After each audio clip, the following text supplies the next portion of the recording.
Калі вось ён кажа, што давайте не спяшацца, разбярэмся ў сітуацыі і супраць нас, магчыма, рыхтуюць правакацыю, каб уцягнуць вайну, калі ён так кажа, каго ён мае на ўвазе? Ну, давайте так. Калі правакацыя, то, у прынцыпе, стварэнне сітуацыі, яка пагаршае магчымасць адносін альбо магчымасць кантакту на украінскім полі, я думаю, вы разумееце, гэта на карысць Расійскай Федэрацыі. Папярэднія заявы Лукашэнкі міратворчыя, дзе ён там у тым ліку абяцаў калі-небудзь расказаць, што адбываецца, гэта таксама таму сведчанне.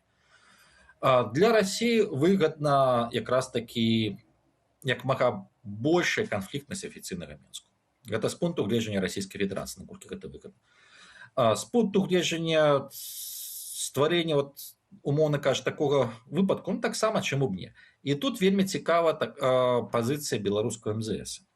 Таму што я хочу нагадаць, што 24 лютага 2022 года беларускі МЗС адразу выступіў з заявай, што мы просім устрымацца ад паездак в Украіну, ну таму, што там, маўляў, ёсць небяспека. Гэта нармальная практыка для любога міністэрства замежных спраў, што папераджаць сваіх грамадзян, што не варта ехаць у зону канфлікта, у зону вайны, у зону баявых дзеянняў, таму што гэта гульня са смерцю. У выпадку з Расійскай Федэрацыі, нават калі па Расіі пачало прылетаць, беларускія афіцыйныя асобы вельмі доўга ад гэтага ўстрымлівались. Нарэшце, учора МЗС набраўся смеласці і выдаў сваю заяву, гэта яшчэ да сённяшніх, дзе два апошніх абзацы, перадапошні быў наконт патрэбы, скажем так, выконваць правілы перавозкі і арганізацыі групавых паездак, і апошні гэта ўстрымацца ад візіта ў зону канфлікту і ў зону баявых дзеянняў. Краіну не называлі. Ну, тому что сказать, что по России прилетает, шановные белорусы, не едьте, коли ласка, в Россию, а як же так званое союзное государство? И вот зараз менавіта тут на расцяжку, потому что, яшчэ раз, учорашняя заява, она была адекватной, и это то, что МЗС мусила зрабіць яшчэ, пару год тому. Вось, але і зараз зноў-таки такая ж сама расцяжка офіцыйна Мінску. З аднаго боку, ні Киев, ні Мінск не хочуць паглыбляць канфлікт між сабою. З другого боку, калі гэта ці расійскі след, ці расійскі фактар, нейкім чынам папярэдзіць грамадзянаў патрэбна, але рабіць гэта рэзка, рабіць гэта ў фармаце нерэкамендаваных візітаў у Расію, гэта азначае раз'юшаць Пуціна. І вот такая вот расцяжка, што страшна з усіх бакоў. Таму і абсалютна розныя заявы. І мы бачым цану такой палітыкі, вось этой замоўчвання так перад уласнымі грамадзянамі, рызыкі іх бяспекі. Цана гэтай палітыкі гэта як мінімум смерць жанчыны, так, двое дзетак. Давайте так, што гэта, прашу прабачэння, што перабіваю, на жаль, гэта мусіла адбыцца.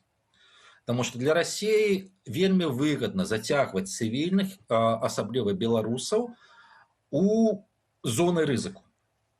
Давайте поглядим на дзейнасць, умоўна кажучы, там розных паломніцкіх цэнтраў.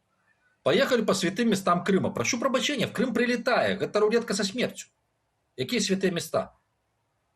Артек, Ігор, спадар Ігор. Поездка в Артек, поездка в Геленджик. І даруйце, калі ласка, і калі гэтыя людзі, а у нас арганізацыі не такія багатыя, калі яны едуць по трасе на поўдзень уздоўж украінскай мяжы, якая сёння з'яўляецца фактычна асноўна ракадная дарога для перакідання вайсковай тэхнікі, тут не трэба, каб пацэлілі менавіта па гэтым аўтобусе нечым яшчэ. Едзе побач вайсковая машына, допустим, з боекамплектам, в яе влетае дрон, пачынаецца дэтанацыя. Я не хочу, скажем так, быць кепскім прарокам, але калі такое здараецца, то ў радыусе метру 50 тых, хто знаходзіцца, у іх вельмі вялікія шансы стаць трупамі. І калі беларускія дзяржаўныя арганізацыі вот так вот запрашаюць, або калі беларускае турыстычнае агентства кажа, давайте мы вам турчык прададзім в Ялту, в Туапсе, в Новороссийск, прашу прабачэння, окей, для вас гэта магчыма грошы, для вас гэта магчыма просто таму, што так сказалі. Але вы прадаеце тур для чалавека, яшчэ раз, на гульню са смерцю, на рулетку са смерцю. Спадар Ігор, абсалютна эмоцыі, мы пра гэта ці не штодня паведамлялі, таксама пра гэтыя рызыкі, таму эмоцыі тут ёсць у нас таксама датычна гэтай гісторыі, чаму так здарылася. Апошняе пытанне вельмі корасненька, бо я не пагажуся з вамі, што на расцяжкі ён цяпер стаў, ён стаў на расцяжкі фактычна падчас гэтага інтэрв'ю, па выніках гэтага інтэрв'ю для РРБ, там ён ужо засведчыў гэтую расцяжку, што ён уже там умеренную пазіцыю па Ўкраіне і гэтак далей, давайте выхадзіць з этой вайны, завяршаць і гэтак далей. І вы ж перад гэтым папярэджвалі, што нейкія правакацыі будуць, што не будзе ўступлення Беларусі ў вайны, але правакацыі дзеля гэтага будуць. Якіх цяпер чакаць правакацыяў, тому што мы бачым, што Александр Лукашенко гэтым інтэрв'ю і зменай сваім стаўленнем палітыкі, не ведам, як это лепш акрэсліць, так, сваёй ранейшай, ён цяпер ва ўразлівым стане фактычна знаходзіцца, і, натуральна, розныя бакі гэта будуць выкарыстоўваць. Давайте так, гэта ягоны інтэрв'ю, то, што адбывалася раней, больш такая міратворчая рыторыка, гэта была спроба знайсці шляхі, не то што паразумення, а шляхі ўвахода в камунікацыю з суседзямі. Так это змянялось. І я казаў, што правакацыі будуць, гэта 10 красавік, пачатак траўня, калі актыўна ў украінскай прэсе, там ліку абмяркоўвалі пытанне магчымага ўварвання з боку Беларусі. І найбольш лагічным для Расійскай Федэрацыі, каб Лукашэнку зрабіць не рукапаціскаем, каб для ягонага атачэння зрабіць малаверагодным камунікацыю з суседзямі, гэта фактычна правакацыю, там ліку пад чужым сцягам. У дадзеным выпадку я памыляўся, таму што я лічу, што гэта ўсё ж такі магчыма на мяжы.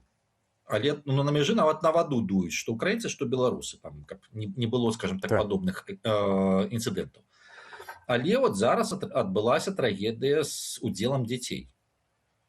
І, на жаль, афіцыйны Мінск хутчэй паспрабуе адносна мякка пры агрэсіўнай рыторыцы, якая падабаецца Маскве, але ў рэальнасці адносна мякка выйсці з гэтай сітуацыі.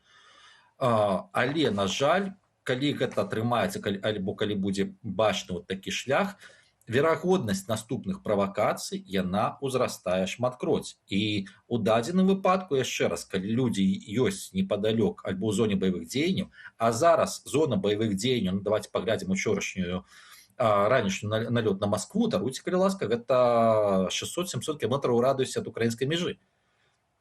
І калі ёсць дастатковая колькасць беларусаў, дастатковая колькасць уразлівых катэгорый, гэта дзеці, гэта людзі з нейкімі хваробамі і так далей, якія знаходзяцца на гэтай тэрыторыі, ну, адзінае, што могу сказаць, дай Бог, каб з імі нічога не здарылася.